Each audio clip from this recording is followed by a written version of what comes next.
Muy buenas, soy un periodista digital. Nos acompaña Santiago Roncagliolo. Perdón. Dilo como quieras, yo también Roncagliolo. lo digo mal. Yo lo digo mal. Vale. Premio Alfaguara 2006, que nos presenta su nueva novela, Óscar y las mujeres. Bienvenido, Santiago. ¿Qué tal? Placer. Gracias por la invitación. Y después de obras más graves, por así decirlas, como Pudor, o la ganadora del premio Alfaguara Abril Rojo, o el amante uruguayo, ahora toca una novela, o sea, una novela cómica, una comedia. Una comedia. Esto da la sensación de que es una especie de respuesta a la situación actual del mundo. ¿Tenemos que ponerle humor o algo así? Bueno, yo siempre voy cambiando y ahora pensaba que era hora de hacer una comedia, ¿no? Mi novela anterior era fría y más abierta y más rara y japonesa. Entonces pensaba, es hora de ir al otro extremo y hacer una comedia y hacer algo divertido. En general me parece que faltan libros divertidos. Que debería haber más libros divertidos y debería haber más libros con humor, y que tanto que a todo el mundo le parece rarísimo cuando yo digo que es una comedia, me dicen, ¿es una película? Sí. No, es un libro. Ah, pero es comedia. Libro y comedia, aparentemente nadie los tiene en la misma frase. Pero yo quería hacer algo divertido, y también me pareció que era un buen momento, en efecto, ahora en España, porque todo el mundo está de muy mal humor. Así que he hecho cosas políticas más duras. Pero ya tenemos suficientes cosas políticas muy duras en la televisión, en nuestra nómina, en nuestros ingresos. Así que pensé que si te preocupa la crisis, lo mejor que puedes hacer ahora es que ayudar a la gente a olvidarla un rato. Pero también tiene tragedia. O sea, las grandes comedias siempre esconden una tragedia, y aquí el personaje principal es trágico absolutamente. Sí, bueno, es que yo creo que una buena comedia es seria, habla de temas importantes, no es una lista de chistes. Para mí es una comedia sobre la masculinidad y sobre el amor también, y sobre las historias de amor y lo que buscamos cuando buscamos una historia de amor. Es una novela para hombres. ¿Existe ese término? Porque después de ver tantas novelas ahora dedicadas casi en exclusividad a las mujeres, como 50 sombras de Grey o las de María Dueñas. O las de María Dueñas, ¿se puede hablar de novelas para hombres, novelas para mujeres? Bueno, yo por lo menos pensé que dentro de tantas mujeres en los libros ya nos toca tener una historia. Somos ridículos, pero tenemos historias. Alguien debe contarlas. Y inevitablemente tenía que ser una comedia ácida, ¿no? Creo que la masculinidad está en crisis, que los hombres somos unos bichos aterrorizados, que no sabemos muy bien cómo responder a que ya no podemos, ni seremos, ni queremos ser lo que el hombre fue tradicionalmente, ¿no? Y eso genera mucho miedo, ¿no? Por eso es también que Óscar les tiene miedo a las mujeres reales y vive con estas mujeres de ficción, con estas mujeres que él se inventa, con estas mujeres arcaicas ya inexistentes. Sí, porque bueno, para aclarar, decimos que el personaje es un guionista de telenovelas que vive en Miami, y después de leer la novela, claro, su gran tragedia puede ser que es bastante misógino. Bueno, en realidad creo que detesta a todo el mundo, pero luego es incapaz. De hecho, uno de los motores es que él no puede escribir si no está enamorado de alguien a quien luego maltrata, porque, o sea, psicológicamente, porque le trata muy mal a las mujeres. Sí, yo creo que Óscar está... cuando lo deja su novia al principio, se da cuenta de que él está completamente solo, que no ha visto a su hijo nunca, tiene un hijo en algún lugar que no ha visto nunca, nunca ha podido quedarse con ninguna mujer, lo han dejado siempre, no tiene amigos, ha vivido tan contento con los personajes que inventa que no ha pensado en los personajes de carne y hueso, ¿no? Y un poco su peripecia, lo que tiene que hacer Óscar es recuperar el contacto con la gente de carne y hueso, con la gente real, que es gente imperfecta, y ya podría darse cuenta de que él también es muy imperfecto.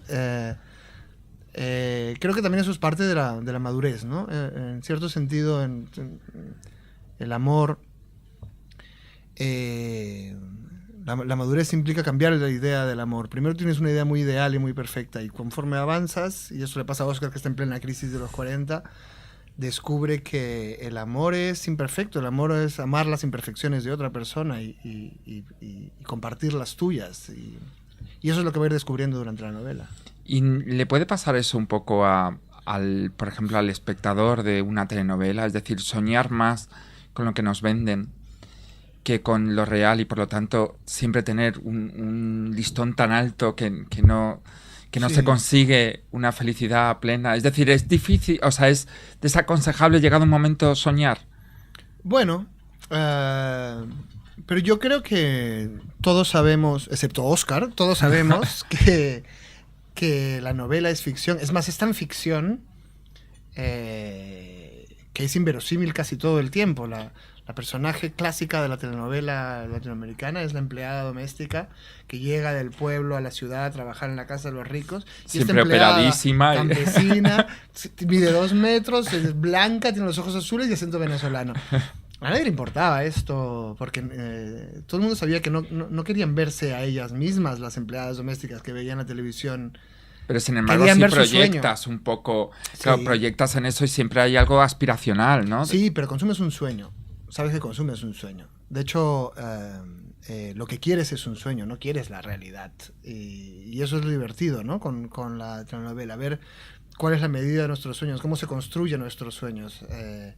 Es amor enlatado, es amor industrial, hecho en serie y enviado para venderse. ¿Qué opinas? Hablamos antes de que habías sido escritor, guionista de telenovela. ¿Qué opinas del género? Yo admiro mucho el género. ¿Por qué? Porque yo creo que la telenovela ha ido reflejando los cambios en la sociedad y particularmente los cambios en las mujeres. La telenovela clásica era esta que yo te decía ahora, de la empleada doméstica. En los 70, las telenovelas empezaron a hablar de las mujeres que tenían sus propios negocios.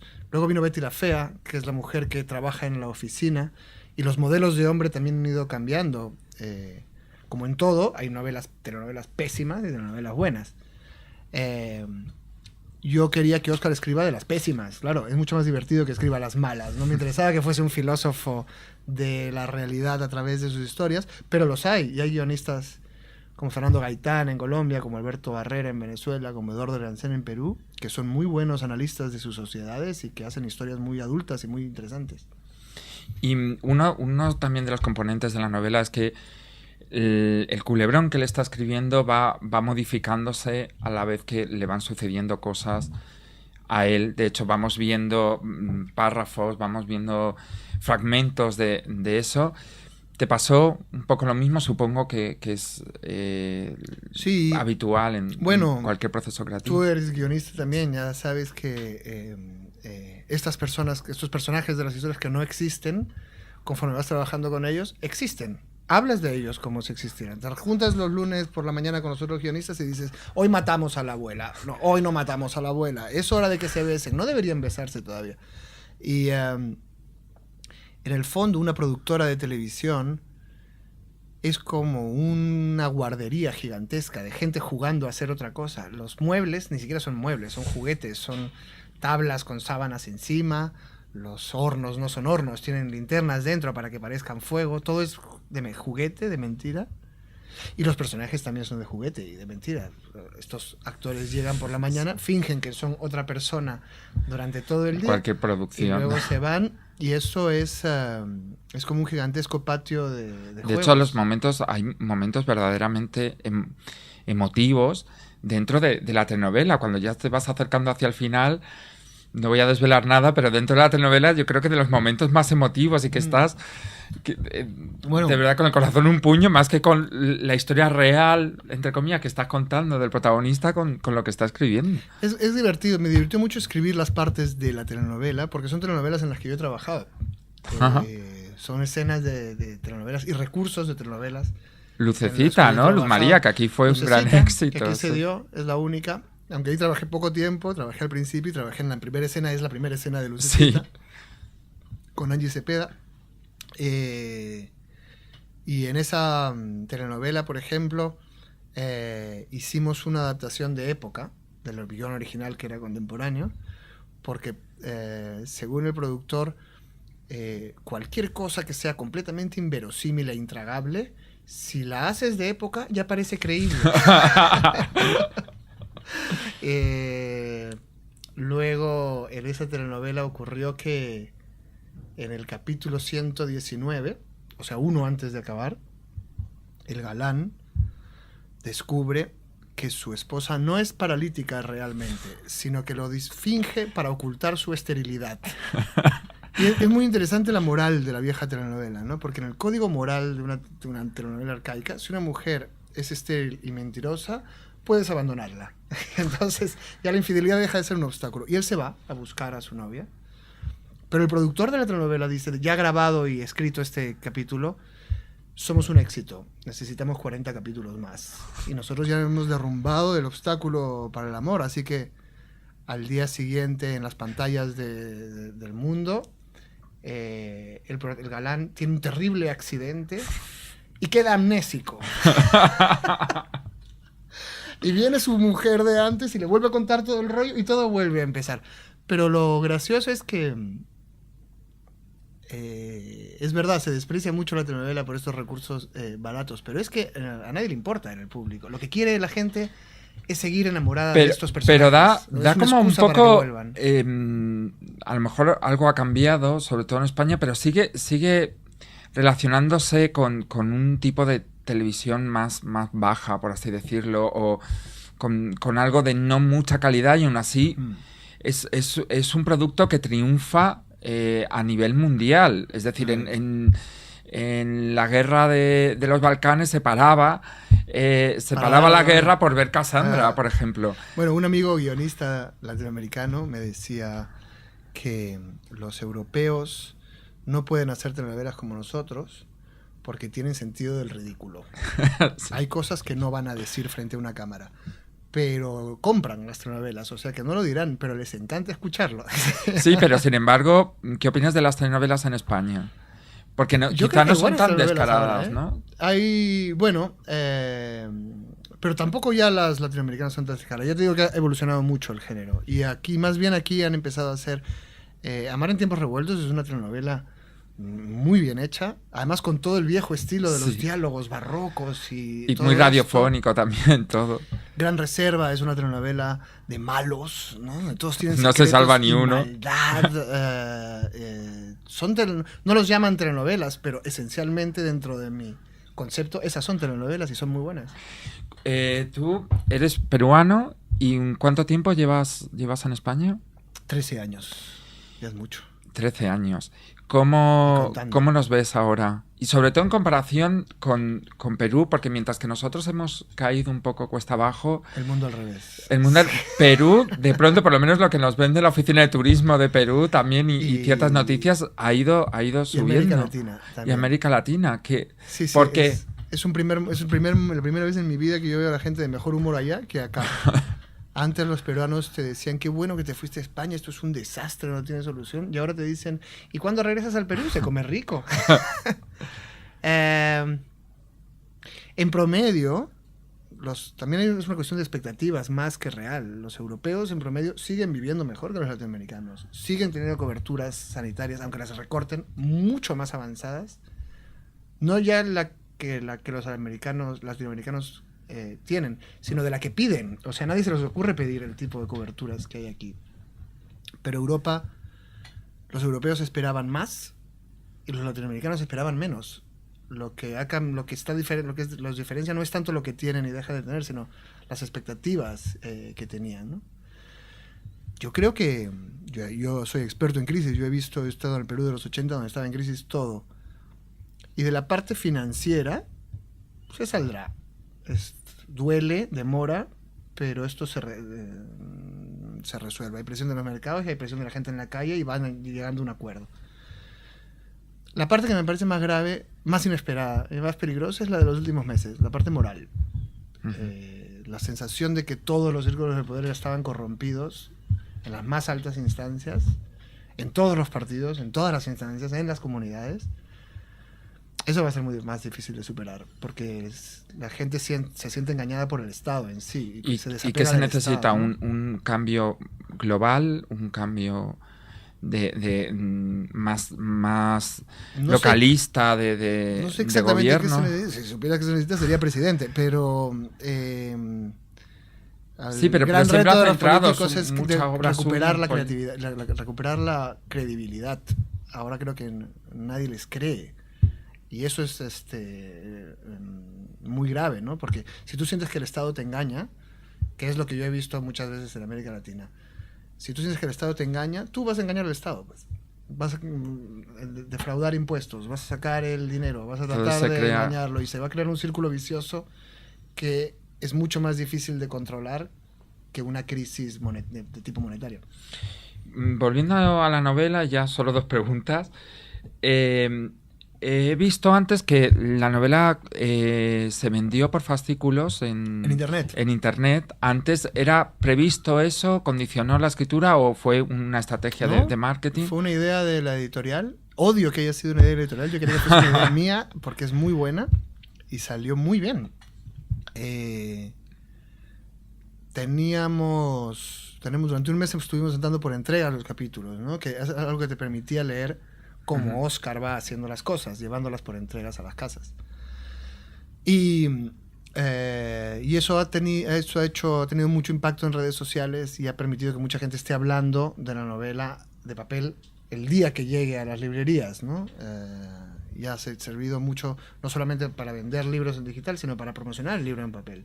Y eso a mí me importa mucho porque muchos de mis colegas escritores piensan que Internet va a acabar con ellos y con la literatura y yo creo que si tienes una buena idea puedes usar Internet también para ser cómplice del papel, no para De hecho, pelear con el papel. muchas personas que han editado libros lo han hecho gracias a un apoyo en redes sociales anterior, de haber publicado cosas. Ahora empieza a hacerse así, que es ir directamente a los lectores y si hay lectores en Internet pasas al papel. Del 2006, por ejemplo, que salió su mayor popularidad gracias a Abril Rojo, aquí por lo menos en España, ha cambiado mucho las cosas, ¿no? Sí, todo a nivel de promoción.